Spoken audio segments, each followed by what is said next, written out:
Look, it's going to be a slow next few months until Champions comes out, because no one's playing Scarlet and Violet ranked anymore, and ZA ranked just really isn't for me. Now, I have a lot of hope for Pokemon Champions, and honestly, I'm probably putting a little too much hope into it, but one thing that I'd really like to see is frequent balance patches with nerfs and or buffs.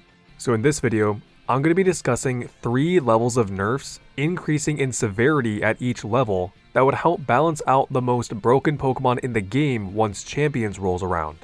A level 1 nerf is something small that helps to balance the Mon out, but would still allow them to be a viable pick, just not an overwhelming top threat as they are currently. At level 2, the Mon would be nerfed enough that they would be more of a niche pick since they lose their main tool, or whatever attribute that made them so strong was significantly hampered. At level 3, the Mon is considered almost completely unviable, and at this level, the nerfs won't be super realistic, but more just to point out how broken some of these Mons are and what it would take to make them unviable. And unless stated otherwise, assume that level 2 and 3 nerfs include the previous level's nerfs in addition to the new nerf. Let's get the obvious one out of the way, Urshifu. Urshifu has gone way too long without a nerf, and I'm almost certain that it's going to get nerfed somehow in Champions.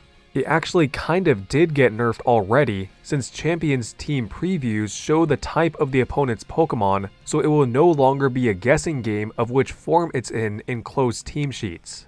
That's still not nearly enough though, so for level 1, make it so that Unseen Fist makes contact moves deal half damage through Protect.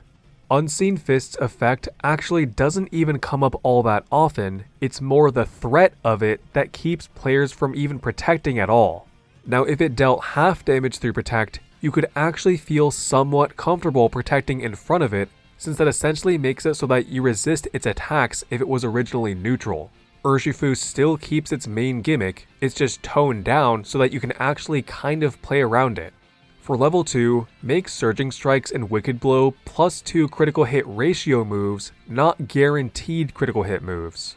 Urshifu could still guarantee a crit if it holds a scope lens or gets Dragon Cheered from an ally, but that forces it to give up its item slot or have its ally spend a turn, significantly limiting its overwhelming offense. At a +2 crit ratio without any other boosts, moves have a 50% chance to crit, which is much more manageable than a guaranteed chance. At level 3, instead of level 1's half damage through Protect, make Unseen Fist deal 25% damage through Protect, and only when Urshifu is at full HP. Z moves and max moves dealt 25% damage through Protect, which was pretty fair considering that you have to commit your 1 Z move use or one of your 3 max move uses. Only working at full HP, aka the Talonflame treatment, significantly reduces Urshifu's pressure that it deals, since if it gets knocked down to its Focus Sash or just takes the slightest bit of chip damage, it's not going to be able to hit through Protect.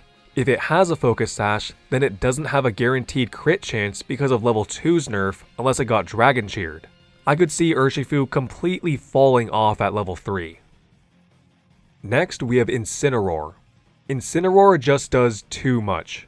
It doesn't have the overwhelming offense of Urshifu, but it just has such good versatility that you can never go wrong with having one on your team. It got nerfed in Gen 8 in that other abilities got buffed to be immune to Intimidate, like Inner Focus, Oblivious, Scrappy, and Own Tempo, with Gen 9 introducing the Clear Amulet so that basically any Pokemon can be immune to Intimidate, and it's still the best Pokemon in the game. At level 1, I say have it lose Knockoff again. Knockoff in general is the most broken common move in the game, and it's especially good on Incineroar since it gets Stab. A move with this good of a secondary effect has no right doing that much damage, so Incineroar would instead have to use Throat Chop or Darkest Lariat for Dark Stab, which don't have nearly as good of secondary effects, although their damage is more consistent. At level 2, have it lose both U-Turn and Parting Shot. Intimidate and Fake Out are the main reasons that you're using Incineroar, both things that only work once per switch-in. When you have 2 great options of slow pivoting, with U-Turn being good if you want to use an Assault Vested set that can't use status moves, and Parting Shot being preferred overall for damage mitigation, it becomes significantly easier to abuse Intimidate and Fake Out. Without either of these options though, Incineroar has to hard switch out, which is way worse for the survivability of its ally that it switches to, since hard switching goes first, while Incineroar's pivoting moves will usually go last since it has low speed. For level 3, replace Intimidate with, I don't know, Flash Fire or something. I think this alone would drop Incineroar's usage down to 0, because there was a time in Sun and Moon before we had access to the starter's hidden abilities, and no one used Blaze Incineroar because Intimidate Arcanine was just better. But with this and level 2 and level 1's nerfs, Incineroar would be pretty much completely unviable. Next, we have the Calyrex Riders. Calyrex Shadow Rider invalidates pretty much every other Psychic-type restricted Pokemon, like Mewtwo, Necrozma, Deoxys, and Hoopa Unbound, and while Calyrex Ice doesn't directly invalidate any restricted Pokemon, since there aren't very many mons that are similar to it, they both still need to be nerfed. At level 1, make it so that Astral Barrage and Glacial Lance lower special attack and attack by 1 stage respectively after every use. These moves are way too good, and I think that this nerf is very fair since their abilities allow them to regain that lowered stat boost after a knockout, and they both have setup with Nasty Plot and Swords Dance. Golden Go deals with this just fine with Make It Rain lowering special attack after use, and its ability doesn't even boost its stats. It doesn't take away consistency in making these moves less accurate, but it does make them significantly less spammable. At level 2, make the Reins of Unity a held item needed for them to transform. This is another incredibly dumb thing about these two, which is that they change form from a key item despite that item clearly being visible in their design. Most items that cause form changes do have some kind of benefit other than just changing forms, like Ogerpon's masks, the Creation Trio's orbs, or Arceus's plates that all grant a power boost of some kind. But I feel like having 2 abilities at the same time that can't be overridden and having ridiculously optimized stats is enough of a boost. For Calyrex Shadow, not being able to hold a Focus Sash really puts it in a bad position when up against a Sucker Punch user, and for Calyrex Ice, it has a way worse Incineroar matchup since it can't hold a Clear Amulet and now has no way of dealing with Intimidate. For level 3, make Astral Barrage and Glacial Lance single target, and make Calyrex Shadow lose Expanding Force. Having no reliable spread damage would really kill their viability, since their signature moves are no longer as spammable thanks to level 1's nerf, with their damage and survivability getting worse thanks to level 2's nerf. This would finally give Mewtwo some kind of use over Calyrex Shadow, and I think overall, it would probably be C tier restricted Pokemon at level 3. Next, we have Sneasler. When Urshifu isn't around, Sneasler steps up to be the toxic fighting type of the format, which it proved in both installments of Regulation H. It's able to spam Dire Claw and quite literally roll the dice to be able to put you to sleep, since it's a 1 in 6 chance. The other 2 status conditions of Paralysis and Poison are bad too, but Sleep is definitely the worst one to be hit with. For level 1, reduce the chances of each of those status conditions from 1 in 6 to 1 in 10, or a 10% chance to poison, paralyze, or put to sleep, so 30% total instead of 50%. This is more reasonable than current Dire Claw, but doesn't completely take away from Sneasler's gimmick. For level 2, replace Unburden with Keen Eye, one of Sneasel's abilities. One of the things that makes Dire Claw so broken is that Sneasler's already high speed can get doubled upon switching to basically guarantee that it goes first when you give it a terrain seed and pair it with a terrain setting ally. Sleep moves are typically balanced out by having low accuracy or being on Pokemon with low speed, but Sneasler ignores both of those since it has high speed, a way to double that speed consistently, and a 100% accurate damaging move with a chance to cause sleep. So, without Unburden, its ability to go first consistently definitely gets worse, and it would probably have to go with Poison Touch since Keen Eye and Pressure kind of suck. For level 3, have it lose Close Combat. Close Combat is the overall best and most consistent fighting attack in the game, and when you consider that the one type that's immune to Poison, Steel, Sneasler hits for super effective with stab close combat, it becomes apparent just how toxic this mon is to deal with.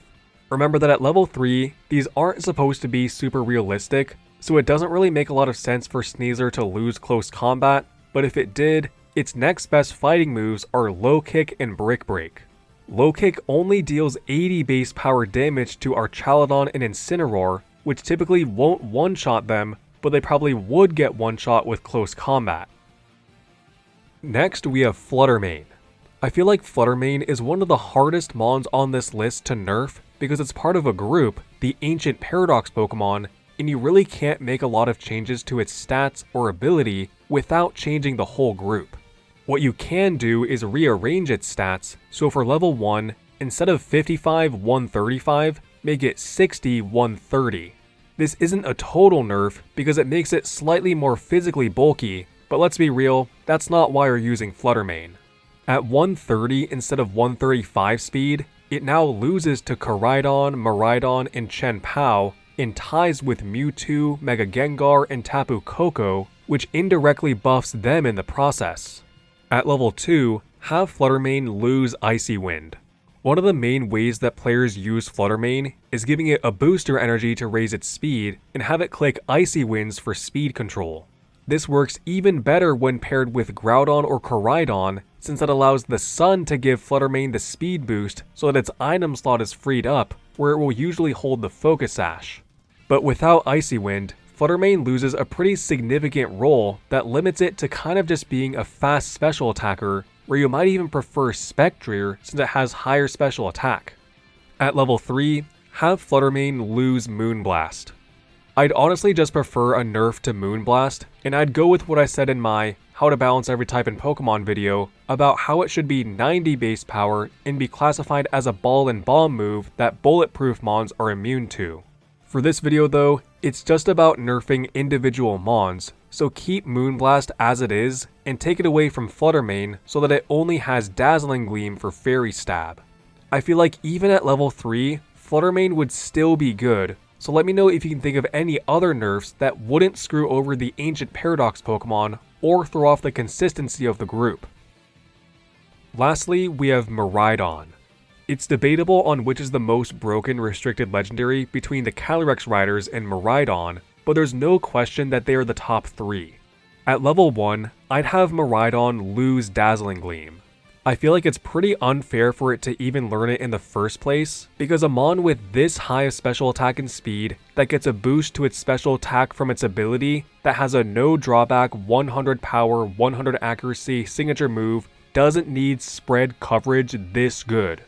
For level 2, have it lose Volt Switch too. Like Incineroar, having an ability that activates upon switching combined with a consistent pivoting move makes it way easier to abuse that ability activation, but unlike Incineroar that mainly uses slow pivots to mitigate opposing damage, Miraidon uses fast pivots that deal loads of damage since Volt Switch is stab. This would make it much more difficult for Miraidon to consistently have its terrain set up, and it would limit its flexibility on choice spec sets since you can't just Volt Switch pivot out to get your terrain set back up. Unlike Flutter Mane, which is part of a group that shares the exact same ability, Miraidon and Calyrex abilities are counterparts to each other, not the exact same, and since Game Freak has shown that they are willing to nerf one Pokemon in a pair and not the other as they did with Regieleki, I feel like it's reasonable to nerf Miraidon's ability and not do the same for Calyrex.